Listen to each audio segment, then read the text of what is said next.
तो आज के वीडियो लेक्चर में हम सब क्लास 7 का जो साइंस सेशन चल रहा था उसमें से 3 चैप्टर हमने ऑलरेडी पढ़ा चुके हैं। जो बच्चे नहीं देखे हैं वो वीडियो पीछे जाकर देख लेंगे पार्ट बाय पार्ट करके, है ना, और उसको नोट्स भी बनाइएगा। आज के वीडियो लेक्चर में एक बहुत इंपॉर्टेंट चैप्टर जिसको स्टार्ट करने जा रहे हैं वो अम्ल, क्षारक और लवण है ना। तो इसको आप देखें तो ये चैप्टर बहुत ही उपयुक्त मानी जा सकती है। उपयुक्त मतलब आप इसको इम्पोर्टेंट मानिएगा। क्यों? क्योंकि ये ऐसा चैप्टर है जहाँ से किसी भी बोर्ड एग्ज़ाम हो या किसी भी एग्ज़ाम में, या तो जनरल कंपटीशन एग्ज़ाम हो, वहाँ से इस चैप्टर से सवाल पूछे ही जाते हैं ना। इस चैप्टर में ऐसा खाली जा ही नहीं, एक भी साल ऐसा नहीं जाएगा जिससे चैप्टर में पूछा नहीं जाएगा। अगर सवाल रही हमारी हम सबके लिए बीपीएससी के लिए, तो यहाँ पर एवरी ईयर हर साल यहाँ से सवाल पूछे जाते हैं। वो फैक्चुअल सवाल भी हो सकते हैं, वो मॉडरेट सवाल भी हो सकते हैं, वो असर्शन रीजन की सवाल भी हो सकते हैं, डेली लाइफ यूज वाले सवाल भी हो सकते हैं। तो आज हम सब इस चैप्टर को गहन जानकारी लेंगे और बिना लाग लपेट के हम तो वीडियो को शुरू करते हैं बच्चे। अम्ल, क्षारक और लवण, अध्याय 4 है। अध्याय कितनी है? 4। तो चलिए हम पढ़ते हैं। क्या था, आपने दैनिक जीवन में नींबू हो गया, इमली हो गया, नमक हो गया, शक्कर हो गया, सिरके जैसे अनेक पदार्थों का उपयोग करते हैं। कहता है इन सब का स्वाद एक समान होता है? ऐसा तो नहीं है भाई। आइए हम 4.1 सारणी में सूचीबद्ध किए गए कुछ खाद्य पदार्थ के स्वाद पर ध्यान दें। देखिए इसको ध्यान दें। यदि आपने इनमें से किसी पदार्थ का स्वाद नहीं चखा है तो उसे चखिए। अब परिणामों को सारणी में लिखिए। जैसे मुन्ना इस सारणी में, क्या आपने नींबू के रस को चखा है तो कैसा लगेगा? बताइए। खट्टा लगता है। कैसा लगता है? खट्टा लगता है। फिर आगे देख लेते हैं। संतरे का रस भी खट्टा लगता है, सिरका भी खट्टे लगते हैं, दही भी खट्टे लगते हैं, इमली भी खट्टे लगते हैं। शक्कर कैसा लगता है? मीठा लगता है। कैसा लगता है? मीठा लगता है, तो इसको मीठा लिख देंगे। नमक कैसा लगता है? नमकीन लगता है, तो इसको नमकीन लिख देंगे मुन्ना। ओके, आगे देखते हैं। आंवला कैसा लगता है? तो ये भी खट्टा लगता है। आगे देख लेते हैं मुन्ना। खाने वाला सोडा कैसा लगता है? बताइए। कड़वा लगता है। कैसा लगता है? कड़वा लगता है, तो कड़वा लिख देंगे। अंगूर कैसा लगता है? खट्टा भी लगता है सर, और मीठा भी लगता है। कैसा लगता है? मीठा भी। कच्चा आम कैसा लगता है? तो कच्चा आम आपको क्या लगेगा? खट्टा लगेगा। ठीक है। खीरा कैसा लगता है? तो बोल देंगे कड़वा लगता है। क्यों? क्योंकि खीरा को खाने से पहले हम उसको जड़ी की तरफ से क्या करते हैं? काट के उसको रगड़ते हैं, और उससे जो झाग निकलता है वो कड़वाहट ही निकलता है। क्या निकलता है? कड़वाहट। तब जाके हम उसको खाने में यूज़ करते हैं। ओके, तो मैंने उस सारणी को भर दी। आप देखेंगे कि इनमें से कुछ पदार्थ का स्वाद खट्टा लगा, कुछ कड़वा लगा, कुछ मीठा लगा, तो कुछ नमकीन लगा। ओके, आगे देखते हैं मुन्ना। यहाँ कह रहा है, क्या मैं सभी पदार्थ का स्वाद ज्ञात करने के लिए उन्हें चख सकता हूँ? ये गलत है। क्या है? गलत तरीका है। ओके, ये गलत है। बिना जानकारी किसी चीज़ को आप चख नहीं सकते हैं, वो आपके लिए खतरा भी हो सकता है। ठीक है, आगे बढ़ जाते हैं मुन्ना। अब देखिए यहाँ से क्या मिलता है। अब यहाँ पढ़ना है अम्ल और क्षारक। अम्ल को एसिड कहा जाता है और क्षार को बेस कहा जाता है। अम्ल क्षारक को हम सब जानेंगे। तो अम्ल के सामने हमने एक तीर लगाए हैं, और वो सबसे इम्पोर्टेंट है कि अम्ल नीले लिटमस पत्र को क्या कर देता है? लाल कर देता है। उसी प्रकार से क्षारक क्या है? क्षारक लाल लिटमस पत्र को नीला कर देता है। ये चीज़ याद रख लीजिएगा कि अम्ल जो है नीले लिटमस पत्र को लाल कर देता है, और क्षारक क्या है? लाल लिटमस पत्र को नीला कर देता है। ये दोनों के दोनों पॉइंट क्या होना इंपॉर्टेंट, इसको नोट कर लेंगे आप। अब हम पढ़ते हैं। अब यहाँ कहता, दही, नींबू का रस, संतरे का रस, सिरके का स्वाद खट्टे होते हैं। तो खट्टे होते हैं तो क्या है? खट्टे होते हैं। ये देखिए, संतरे सब का सब खट्टे होते हैं। इन पदार्थों का स्वाद खट्टा इसलिए होता है क्योंकि इसमें अम्ल होता है। अम्ल को इंग्लिश में एसिड कहा जाता है। तो इससे पता चला कि हम जो पदार्थ स्वाद में खट्टे होते हैं उसे हम अम्ल कहते हैं। और अम्ल क्यों कहेंगे? क्योंकि उसमें अम्ल उपस्थित होता है, और इसमें अम्ल उपस्थित होता है। ऐसे पदार्थ की रासायनिक प्रकृति कैसी होती है? अम्लीय होती है। वो उसका प्रकृति क्या है? अम्लीय। जब हम पदार्थ को चखेंगे उसको रासायनिक प्रकृति हो गया, तो कैसा लगेगा? अम्लीय प्रभाव की होती है। अब यहाँ एक इम्पॉर्टेंट पद है। क्या है? एसिड शब्द की उत्पत्ति, जो अम्ल को इंग्लिश में एसिड कहा जाता है, उत्पत्ति लैटिन शब्द एसियर से हुआ है। किससे हुआ है? एसियर से हुई है, जिसका अर्थ होता है मुन्ना खट्टा। इन पदार्थों में पाए जाने वाला अम्ल कैसी होती है? प्राकृतिक अम्ल होता है ना। जो पदार्थ ऑलरेडी क्या हो? खट्टे हो, और उनके स्वाद खट्टे हो, तो उसमें क्या है? एक रासायनिक प्रकृति अम्लीय होती है या अम्ल पाया जाता है। आगे देखते हैं मुन्ना, आगे देखते हैं क्या खाने का सोडा अर्थात बेकिंग सोडा जिसको कह सकते हैं कैसा होता है। तो रंग में तो सफ़ेद होता है, क्या इसका स्वाद भी खट्टा होता है ना, ध्यान रखना है। यदि नहीं तो इसका स्वाद कैसा होता है, तो इसका स्वाद कैसा होता है मुन्ना, कड़वा होता है। कैसा होता है, कड़वा होता है, क्योंकि इसका स्वाद खट्टा नहीं है, जिसका मतलब है कि इसमें कोई अम्ल नहीं है। जब अम्ल नहीं है तो इसका मतलब ये क्या है, क्षार है। इसका स्वाद कैसा हो जाएगा, कड़वा हो जाएगा। कैसा हो जाएगा, कड़वा। तो ये क्या हो जाएंगे, क्षारक हो जाएंगे। यदि आप इसके विलयन को अपनी अंगुलियों के बीच रगड़ते हैं, जैसे आप साबुन ले लीजिए, जो खींचने वाला साबुन होता है उसके बीच रगड़िए, तो क्या होता है, चिपचिपा अर्थात चिकना लगने लगता है, साबुन जैसा चिकना लगता है ना। सामान्यतः ऐसे पदार्थ जिनका स्वाद कड़वा होता है और जो स्पर्श करने पर साबुन जैसा लगता है वो क्षारक कहलाता है ना। क्षारक किसको कहते हैं, वह पदार्थ जो इसके स्वाद कड़वा हो और जिसको अंगुलियों के बीच उसको छूने पर, स्पर्श करने पर वो कैसा हो, साबुन जैसा प्रतीत हो, उसे हम क्षारक कहते हैं। समझ में आया। तो इसका अम्लीय प्रकृति क्या हो जाएगा मुन्ना, ये क्या हो जाएगा, रासायनिक प्रकृति कैसा होगा, क्षारकीय हो जाएगा, क्योंकि ये इसमें क्षारीय गुण उपस्थित हैं। इंपॉर्टेंट फैक्ट हो गया। आगे देख ले, आगे कह रहा है यदि हम किसी पदार्थ को चख नहीं सकते हैं तो हमें उसकी प्रकृति कैसे ज्ञात होगी। समझ है ना। ये एक सुझाव है कि हम किसी पदार्थों को चख कर उसका प्रकृति को जांच नहीं कर सकते, उसके लिए एक विशेष प्रक्रम होता है ना। तो यहाँ पढ़ते हैं कि कहता है कोई पदार्थ अम्लीय अथवा क्षारीय, इसका परीक्षण करने के लिए एक विशेष प्रकार के पदार्थ का उपयोग किया जाता है, जिसे हम क्या कहते हैं, सूचक कहते हैं। ये पदार्थ कैसे होता है, सूचक। तो सूचक का मतलब क्या हुआ, ऐसे पदार्थ जो पदार्थों को अम्लीय तथा क्षारीय गुण प्रदान करे उसे हम क्या कहते हैं, सूचक कहते हैं। फिर से समझ लीजिए, मतलब क्या बोले हम, ऐसा पदार्थ जो अम्ल और क्षार की पहचान कराता हो या अम्ल एवं क्षार के अम्लीय एवं क्षारीय गुण को बतलाता है, उस पदार्थ को हम क्या कहते हैं, सूचक कहते हैं। तो सूचक क्या है, सूचक कुछ नहीं है, किसी पदार्थ को अम्लीय एवं क्षारीय, है ना, क्षारीय गुण को प्रदर्शित करने वाला एक पदार्थ है। ओके, आगे देख लेते हैं हम। सूचकों को जब अम्लीय अथवा क्षारीय पदार्थ युक्त विलयन में मिलाया जाता है तो कैसे पता चलेगा, तो भाई, तो सूचक को जब हम अम्लीय या क्षारीय विलयन में डालते हैं या मिलाते हैं तो उसका रंग में क्या होता है, परिवर्तन हो जाता है, सूचक परिवर्तन हो जाता है। अब उसके रंग के अनुसार हम देखेंगे कि वो अम्ल है या क्षारीय। जैसे मैंने शुरू में अम्ल और क्षार को पढ़ाया था, तो हम क्या बताए थे, नीले लिटमस पत्र को लाल कर देता है, अर्थात कोई नीला लिटमस पत्र होता है जिसको हम सूचक कह लेंगे, है ना। जैसे यहाँ पर देखेंगे कि मान लिए कि नीले लिटमस पत्र हो गया, उस पर जैसे ही अम्ल का विलयन डालेंगे तो वो किस रंग में परिवर्तन हो जाएगा, लाल रंग में परिवर्तित हो जाएगा। उसी प्रकार से मान लिए कि कोई लाल लिटमस पत्र है मुन्ना, है ना, लाल लिटमस पत्र है, उस पर जैसे ही हम क्षारक का विलयन डालते हैं, किसका विलयन, क्षारक का विलयन डालते हैं, तो वो नीले रंग में परिवर्तित हो जाता है, जिसको हम सूचक के नाम से जानते हैं।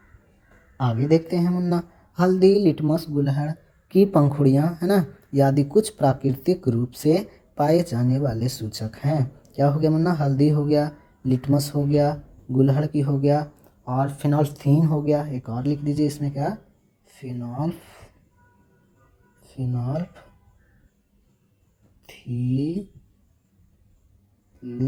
फिनोल्फथीन, ये सब क्या है, तो प्राकृतिक सूचक के रूप में जाने जाते हैं। आगे देखते हैं मुन्ना, अगर आप इस बॉक्स वाली कहानी को देख रहे हैं तो इसको हम आपको डालते हैं क्या, एकदम इम्पोर्टेंट से भी क्या है, इम्पोर्टेंट है। क्यों, क्योंकि ये आपको बोर्ड एग्जाम में तो हेल्प करेंगे मुन्ना, ये कॉम्पिटिटिव एग्जाम के लिए एकदम महत्वपूर्ण है, जिसको हम वर्णन नहीं कर सकते हैं।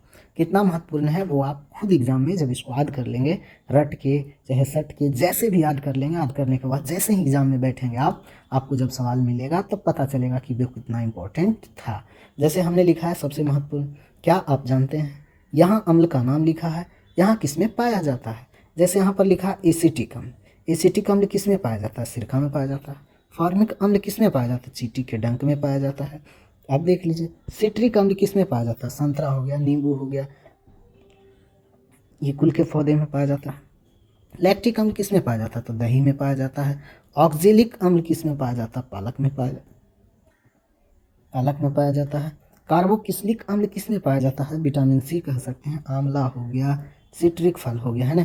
सबसे ज़्यादा विटामिन सी किस में पाया जाता है? तो सी में पाया जाता है। कौन? आंवला में ही पाया जाता है, इसको इंपॉर्टेंट रखिएगा, है ना। ये कार्बोक्सिलिक अम्ल किस में पाया जाता है? तो आंवला में, सिट्रिक फल में, है ना।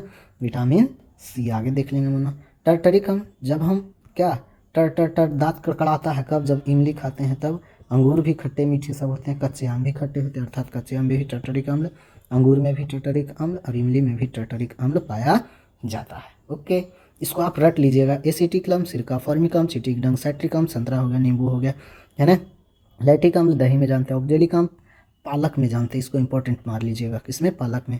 अस्कर्बिक अम्ल कहाँ पाया जाता है? आंवला हो गया, सिट्रिक फल हो गया। विटामिन सी सबसे ज़्यादा किस में पाया जाता है? आंवला में पाया जाता है। टर्टरिक अम्ल दांत कड़कड़ाता है कब? जब इमली खाते हैं तब। इमली हो गया, अंगूर हो गया, कच्चे आम हो गया, ये सब में। ठीक, आगे बढ़ते हैं। ऊपर वाले को आप जैसे गीत गाता है वैसे आप दोहराएंगे, खुद ज़्यादा दोहराएंगे और उसको याद भी कर लीजिएगा वरना। अब यहाँ देखिए क्षारक का नाम लिखा है और इसमें किस में पाया जाता है? जैसे चूने की पानी में क्या पाया जाता है? Calcium hydroxide. चूने के पानी में कौन पाया जाता है? कैल्शियम हाइड्रोक्साइड, है ना। आगे देख लेते हैं। अमोनिया हाइड्रोक्साइड किस में पाया जाता है? खिड़की के कांच हो गया की सफाई करने के लिए उपयुक्त मार्जक के रूप में किया जाता है। अमोनिया हाइड्रोक्साइड कहाँ? तो खिड़की के कांच की सफाई करने के लिए किसको, किस क्षारक का उपयोग? तो अमोनिया हाइड्रोक्साइड का। यहाँ देख लेंगे सोडियम हाइड्रोक्साइड हो गया, potassium hydroxide, sodium hydroxide, potassium hydroxide. Sodium hydroxide होगा तो नहाने वाला साबुन, और अगर पोटेशियम हाइड्रोक्साइड की मात्रा अगर साबुन में ज़्यादा मिलाएंगे तो वो बन जाएगा अपमार्जक, माने खींचने वाला साबुन। ओके, मैग्नीशियम हाइड्रोक्साइड देखे जाए तो मिल्क ऑफ मैग्नीशिया एक क्षारक है ना, जिसको हम दूधिया कहते हैं। अपच के उपचार के लिए भी इसका उपयोग किया जाता है। इसको आप बहुत इंपॉर्टेंट है, इसको आप एकदम याद कर लीजिएगा। ओके, चलिए आगे बढ़ते हैं मुन्ना। अब यहाँ कहता है कि हमारे आसपास के प्राकृतिक सूचक, अभी बताए ऐसे सूचक जो प्राकृतिक रूप से पाए जाते हैं, अर्थात प्राकृतिक से हम प्राप्त करते हैं। जिस सूचक क्या है? तो अम्ल और क्षार की पहचान कराने वाली पदार्थ है, जिसे हम अम्लीय और क्षारीय गुण को पकड़ सकते हैं। उसमें से पहला ही हो जाता है क्या मुन्ना? लिटमस। लिटमस हो जाता है एक प्राकृतिक रंजक है। लिटमस कहाँ से प्राप्त होता है? लाइकेन नाम की एक सैक होता है। सैक बोले तो एक प्रकार के पौधे होते हैं, जिसको क्या किया जाए, अगर ये खड़े हम इसको उपयोग करेंगे, इसको क्या किया जाता है? कबाड़ कर इसको बढ़िया से सुखाया जाता है और सुखाने के बाद इसको विलेन बनाया जाता है। विलेन के एक पेस्ट बनाया जाता है, पेस्ट के रूप में इसको पत्र बनाया जाता है, जिसमें से लाल और नीले लिटमस तैयार किए जाते हैं। जैसे यहाँ पढ़ते हैं, सबसे सामान्य रूप में उपयोग किया जाने वाला प्राकृतिक सूचक लिटमस है। ये लिटमस कहाँ से मिलता है? लाइकेन नामक पौधे से प्राप्त किया जाता है। निष्कर्ष किया जाता है, कहता आसुत जल में इसका रंग नील सोस अर्थात पर्पल हो जाता है। कैसा हो जाता है? पर्पल हो जाता है, पर्पल हो जाता है। कहता है जब इसे अम्लीय विलयन में मिलाया जाता है तो यह क्या हो जाता है? लाल हो जाता है। जैसे मान लिए कि हम समूलीय लिटमस लाएं, और जैसे ही लिटमस को लाएंगे मुन्ना, तो आपको कहता है कि जैसे ही हम आसुत जल में इसको मिलाते हैं तो इसका रंग कैसा हो जाता है? पर्पल हो जाता है। लेकिन जैसे ही हम इसे कहाँ अम्लीय विलयन में डालते हैं तो इसका रंग कैसा हो जाता है? लाल हो जाता है। और जब क्षारीय विलयन में इसको मिलाया जाता है तो इसका रंग कैसा हो जाता है? नीला हो जाता है। आगे देख लेते हैं। यह विलयन के रूप में अथवा कागज की पट्टियों के रूप में उपलब्ध होता है। जैसे मान लिए कि हम लिटमस अर्थात लाइकेन का विलयन प्राप्त किए, तो उस विलयन में यदि मुन्ना हम कौन अम्ल को डालते हैं तो वो क्या करता है? उसका रंग में कैसा हो जाता है? लाल हो जाता है। कैसा हो जाता है? लाल। लेकिन जब हम लाइकेन पर क्षारीय विलयन को डालते हैं तो उसका रंग कैसा हो जाता है? नीला हो जाता है। आशा करते हैं आपको समझ में आया होगा। लेकिन जब इसी हम लाइकेन को लिटमस बनाते हैं पत्र के रूप में, जैसे लाल लिटमस पत्र, नीले लिटमस पत्र, जैसे यहाँ लाल लिटमस पत्र, नीले लिटमस पत्र, तब आपको आगे बढ़ते हैं, अथवा इसी के विलयन के रूप में अथवा कागज की पट्टियों के रूप में उपलब्ध करा सकते हैं, जिसे हम लाल लिटमस पत्र और नीले लिटमस पत्र के नाम से जानते हैं। सामान्यतः यह लाल लिटमस पत्र और नीले लिटमस पत्र के रूप में उपलब्ध होता है। ठीक है, यहाँ एक चित्र बना रहा है वो, ये एक प्रकार के पौधे हैं, है ना, सैक है, जिसका नाम क्या है? लाइकेन। यही लाइकेन को क्या किया जाता है कि पहले इसको पूर्ण रूप से क्या किया जाता है? सुखाया जाता है, और सुखाने के बाद इसका पेस्ट बनाया जाता है। पेस्ट बनाने के बाद इसको पत्र में ढाला जाता है, कागज़ के रूप में बनाया जाता है, जिसको हम, ये देखिए लाल लिटमस पत्र हो गया और ये हो गया क्या मुन्ना? नीले लिटमस पत्र। अब इन दोनों से हम अम्ल और क्षार के क्या करते हैं? जांच करते हैं। हमने बताया था कि जब हम अम्ल को किस पे, नीले लिटमस पत्र पे डालते हैं तो ये किस रंग का हो जाता है, लाल रंग में परिवर्तन हो जाता है। लेकिन जब हम क्षार को, किसको, क्षार को लाल लिटमस पत्र पर डालते हैं तो ये नीले रंग का हो जाता है। कुछ नहीं, ये लाइकेन है। लाइकेन का दूसरा रूप ही किसने बदल दिया है, लिटमस पत्र में सुखाकर इसको एक कागज़ के रूप में बनाया जाता है। चलिए क्रियाकलाप करते हैं। 4.2 प्लास्टिक के किसी प्याले, कटोरी या परखनली में नींबू का रस लेकर उसमें थोड़ा सा पानी डालिए। ओके, ड्रॉपर के माध्यम से, ड्रॉपर का मतलब जैसे किसी पानी को ठोपे ठोप बूंद गिराते हैं, जैसे चूसनी एक प्रकार के होता था, पहले ऐसे घींच लिया जाता था दवाई को चिप में, उसके बाद ठोपे ठोप गिरा जाता है, उसी प्रकार का ड्रॉपर होता है। ठीक, अब कहता है कि सहायता से उपयुक्त विलयन, मतलब नीचे दिए गए विलयन को एक एक बूंद लाल लिटमस पत्र पर क्या करेंगे, डालेंगे। किस लिटमस पत्र पे, लाल लिटमस पत्र पे। तो देखिए यहाँ बोल रहा है कि नींबू के रस, तो यहाँ लिख देंगे नींबू के रस।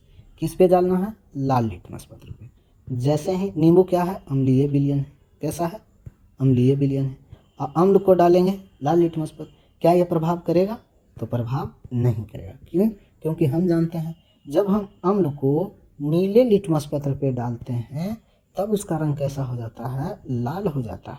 लेकिन यहाँ तो नीले लिटमस पत्र नहीं होकर लाल लिटमस पत्र है, तो ये अम्ल इस पर प्रभाव नहीं करेगा। ध्यान रखना है, आगे कोई रंग में परिवर्तन होगा तो नहीं होगा, नो चेंज। ओके, कि अब इसी परीक्षण को नीले लिटमस पत्र चेंज होगा कि नहीं होगा, लाल कलर में बदल जाएगा। कैसा होगा, लाल कलर में चेंज हो जाएगा।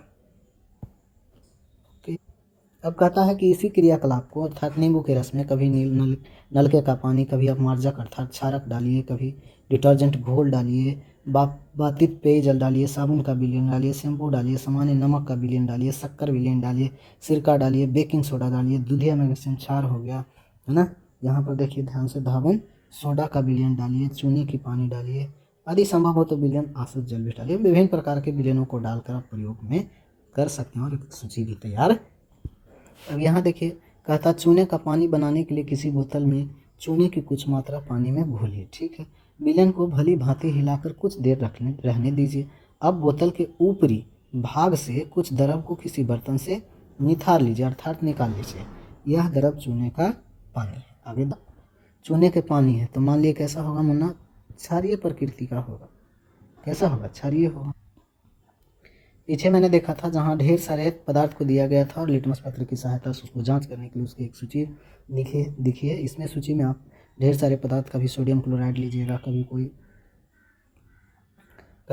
उन्हें पीने वाला पानी लेना है, कभी आसुत जल लेना है, कभी नमक लेना है, नमक की घोल, तो कभी साबुन की घोल लेकर नीले लिटमस दोनों पत्र पर डालना है और निष्कर्ष निकाल कर सूची को भरना है। देखिए कुछ ऐसे भी होंगे, कुछ ऐसे भी अम्ल वहाँ पर होंगे या पदार्थ होंगे जो उदासीनीकरण को भी दर्शाता होगा। कहता है कि क्या आपकी सूची में कुछ ऐसे विलयन हैं जिनका लिटमस पत्र पर कोई प्रभाव नहीं होता है, हो भी सकता है।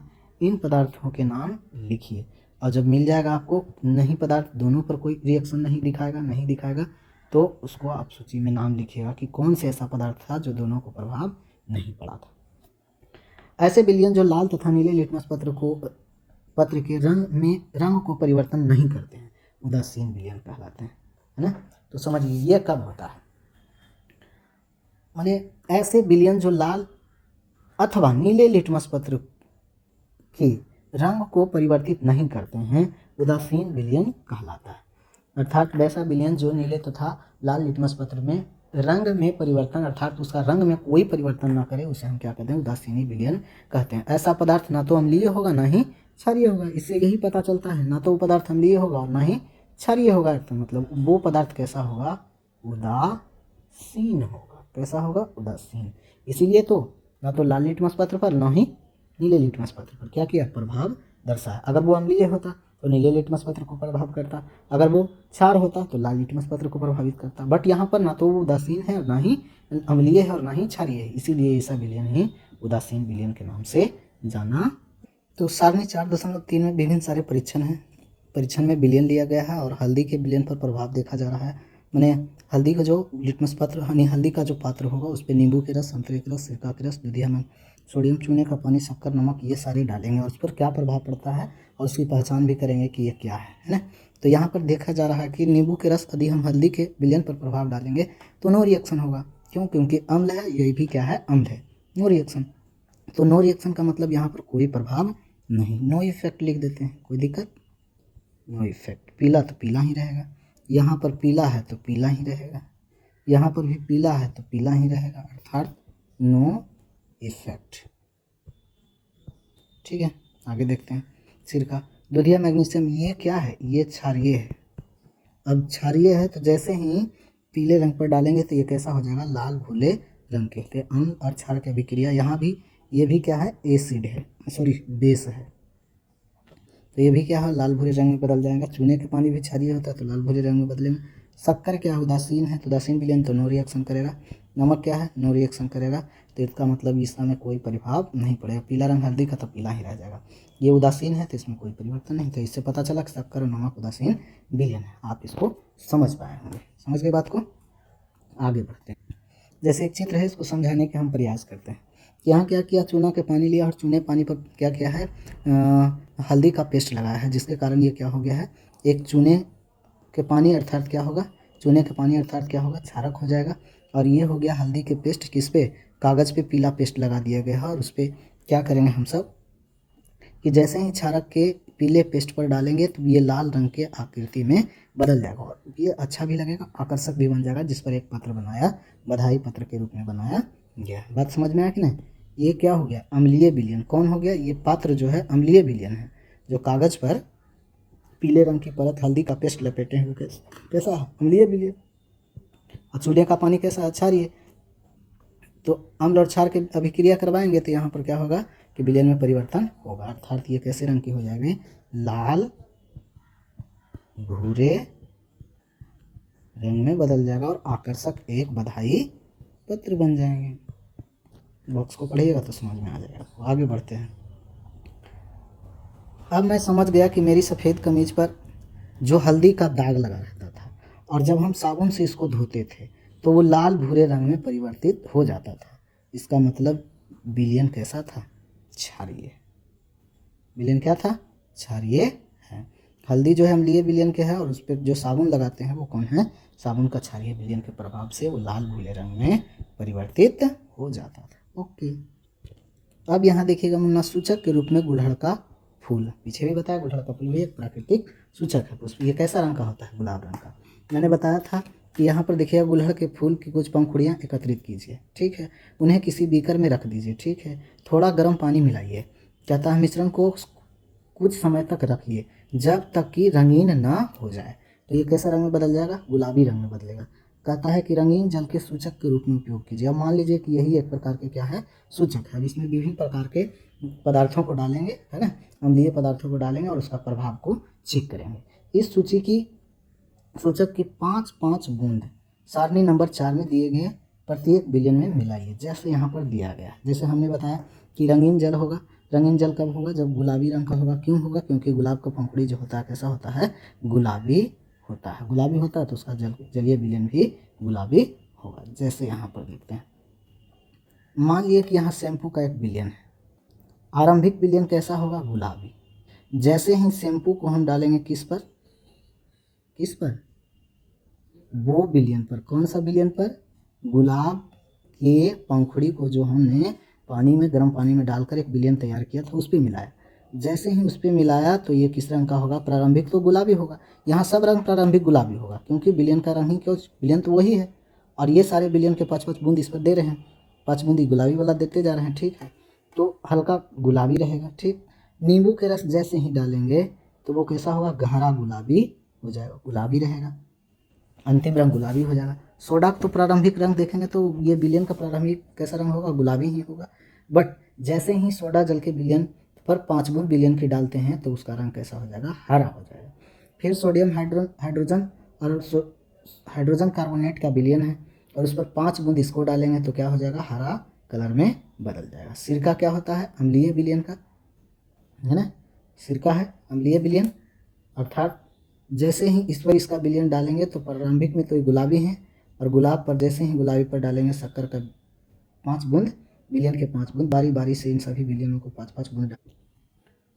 अब इस विलयन जो गुलाब के पंखुड़ी वाला विलयन गुलाबी मिलाया था उसका 5 बूंद इस पर डालेंगे शक्कर के विलयन पर, तो नो परिवर्तन होगा। क्यों? नहीं चेंज होगा। ओके, जैसे सिरका पर डाले थे 5 बूंद किसका विलयन के, तो गुलहड़ के विलयन के, तो कैसा हो गया था, हरा रंग में परिवर्तन हो जाएगा। फिर देखिए नमक पर मिलाया तो नो चेंज हुआ, किसी भी प्रकार के परिवर्तन नहीं, विलयन का पहला रंग कैसा हुआ, कैसा हुआ, गुलाबी ही रहेगा और लास्ट भी गुलाबी ही रहेगा। आगे देख लेते हैं। अब देखिए यहाँ से क्या पता चला कि यदि हम एक गुलहड़ की पंखुड़ियों के पेस्ट तैयार करते हैं अर्थात विलयन तैयार करते हैं, है ना, सूचक अम्लीय क्षारीय उदासीन विलयनों का प्रभाव पड़ता है, तो गुलहड़ के पुष्प के सूचक अम्लीय विलयन, अगर गुलहड़ का पुष्प का सूचक अम्लीय विलयन को गहरा गुलाबी बना देगा, ऐसे ही अम्लीय विलयन अगर डालेंगे जिसमें अम्ल होगा, जैसे यहाँ पर एक उदाहरण था सिरका बुआ, तो सिरका का एक अम्लीय विलयन है, और जैसे ही ये पंखुड़ी वाला विलयन इस पर डालेंगे तो इसका रंग कैसा हो जाएगा, गुलाबी, गहरा गुलाबी अर्थात मेजेंटा हो जाएगा। लेकिन क्षार पर डालेंगे तो वो कैसा हो जाएगा, हरा हो जाएगा। सबसे इंपॉर्टेंट यहाँ पर हो गया, सूचक यदि अम्लीय हो तो वो गहरा गुलाबी बदल जाएगा, है ना, कब, जब हम गुलहड़ की वो विलयन गुलाबी रंग के विलयन तैयार करेंगे, तब क्षारीय विलयन में डालेंगे तब कैसा हो जाएगा, हरा रंग में परिवर्तित हो जाएगा। अब यहाँ करा कि जब मैं शुष्क लिटमस पत्र खाने के सोडा ठोस कण रखता हूँ तो मुझे सही परिणाम नहीं मिलता। क्यों, क्योंकि खाने का सोडा का विलयन बनाकर परीक्षण करें, क्योंकि अब यहाँ कह रहा है कि खाने का सोडा जो है जिसको विलयन बना लीजिए तब जाके परीक्षण की। अब इस चित्र को समझिए, यहाँ भी समझाएगा। जैसे यहाँ देखिए गुलहड़ की पंखुड़ी लिया गया है और ये गुलहड़ की पंखुड़ी है और इसको गर्म पानी में डाला है एक बीकर में, और डालने के बाद क्या हुआ है मुन्ना कि ये गुलाबी रंग का एक विलयन तैयार हुआ है, और इस विलयन को जैसे ही हम डालते हैं किस पे, अम्ल पे, अम्लीय विलयन पे, तो कैसा रंग में परिवर्तन हो जाता है, तो मेजेंटा, जिसको हम क्या कहेंगे, गहरा गुलाबी रंग में परिवर्तन हो जाता है। अब इसी विलयन के 5 बूंद हम डालते हैं किस पर, क्षारक पे, क्षारीय विलयन पे, तो वो कैसा हो जाएगा, तो कहता है कि हरा रंग में परिवर्तित हो जाता है। ओके, समझ में आ गया होगा आपको। आगे देखते हैं मुन्ना,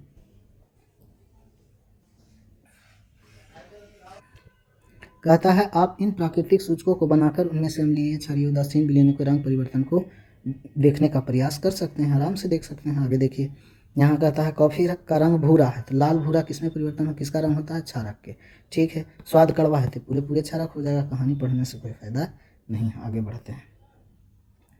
कहता है क्रियाकलाप 4.4 कहता है शिक्षक या शिक्षिका से अपेक्षित है कि वे अपने विद्यालय में प्रयोगशाला अथवा आसपास के किसी विद्यालय से निम्नलिखित रसायनों के तनु विलयन ले आएँ, ठीक है, लाएंगे। जैसे हाइड्रोक्लोरिक हो गया, हाइड्रोक्लोरिक अम्ल, सल्फ्यूरिक अम्ल, नाइट्रिक अम्ल, एसिटिक अम्ल, सोडियम हाइड्रोक्साइड क्षारक हो गया, अमोनिया हाइड्रोक्साइड क्षारक हो गया। जैसे ही हाइड्रोक्साइड अर्थात OH मिलेगा मुन्ना किसी विलयन में, वो क्षारक प्रदर्शित करेगा, क्षारीय गुण प्रदर्शित करेगा। ओके, क्षारक। रुक जाइए, एक चीज़ यहाँ पर समझना है कि हमें 2 चीज़ को आप जानकारी लीजिए, एकदम गहन जानकारी। तो यहाँ पर सबसे पहले हम सब सूचक लेंगे। सूचक किसको कहा जाता है, ऐसा पदार्थ जो अम्लीय और क्षारीय विलयन की पहचान कराता हो, आइडेंटिफाई करवाता हो, उसे हम क्या कहते हैं, सूचक कहते हैं। जैसे गुलहड़ हो गया, उसके बाद हल्दी हो गया, उसके बाद फ्लवथीन हो गया, ये सब क्या है, प्राकृतिक सूचक के रूप में जाने जाते हैं। जैसे लाइकेन का पौधा हो गया मुन्ना, लिटमस पत्र हो गया मुन्ना, हल्दी हो गया मुन्ना, गुलहड़ के फूल हो गया मुन्ना, फिर फिनोल्फथीन हो गया, ये सब के सब क्या है, प्राकृतिक सूचक। अर्थात सूचक 2 प्रकार से, एक तो लैब में प्राप्त किया जा सकता है जिसको मानवकृत अर्थात मानव प्रयोगशाला में तैयार किया जा सकता है, और एक हो गया प्राकृतिक सूचक जो प्रकृति से प्राप्त होता है। जैसे यहाँ देख लीजिए, प्राकृतिक में लाइकेन हो गया, लिटमस पत्र हो गया, हल्दी हो गया, गुलहड़ हो गया और फिनोल्फथीन हो गया, ये सारे क्या हैं, तो एक प्रकार के प्राकृतिक सूचक के नाम से जाना जाता है। प्राकृतिक रूप से तैयार सूचक कौन कौन हो सकता है, जैसे HCl हो गया, ये मानवकृत है, यानी इसको प्रयोगशाला में तैयार किया जाता है। फिर उसके बाद H2SO4 जिसको तनु सल्फ्यूरिक अम्ल, अमोनिया ऑक्साइड हो गया, यहाँ देख लेना है ध्यान से, नाइट्रिक अम्ल हो गया इसको, और ये सबसे मशहूर एवं प्रबल अर्थात शक्तिशाली क्या हैं, अम्लीय गुण प्रदर्शित करने वाले पदार्थ हैं। ये सब तो याद रखिएगा, एकदम इम्पोर्टेंट।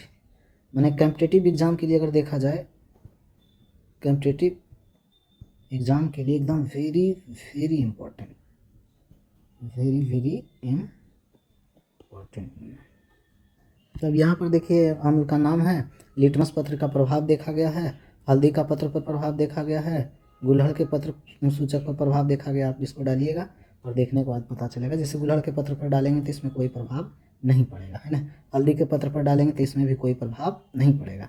लिटमस पत्र पर डालेंगे तो यदि हम अम्ल को नीले लिटमस पत्र अगर लीजिएगा तो इस पर प्रभाव पड़ेगा। ओके, तो यहाँ पर देखेंगे कि परिवर्तन होगा। ऐसे करके आप सूची बनाइएगा और इसको भरने के प्रयास कीजिएगा। विभिन्न प्रकार के अम्ल लीजिएगा और एक एक करके इस पर क्या करेंगे, जांच कर लेंगे। ठीक, अब यहाँ कहता है चेतावनी, प्रयोगशाला अम्लों और क्षारकों के रख रखाव तथा उपयोग से अत्यधिक सावधानी बरतनी चाहिए। सही बात है, क्योंकि अगर इसका अम्ल या क्षारक किसी प्रकार से हमारे त्वचा पर पड़ जाते हैं तो उसका बहुत सारे क्षति हो सकते हैं। संरक्षक के प्राकृतिक होते हैं क्योंकि ये संक्षारक प्रकृति के होते हैं जो त्वचा